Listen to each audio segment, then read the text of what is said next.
Let's take a look at finding a permutation in Excel version 16.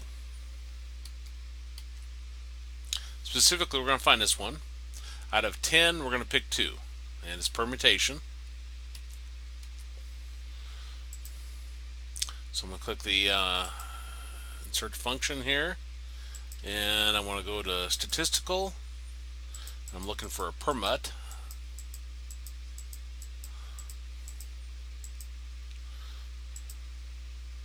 There it is. There's our permutation.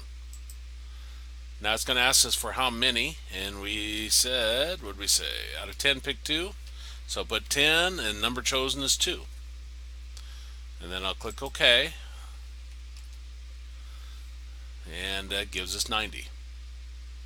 So again, equals permut, beginning parentheses 10 comma 2, and then close parentheses, and that would be our answer.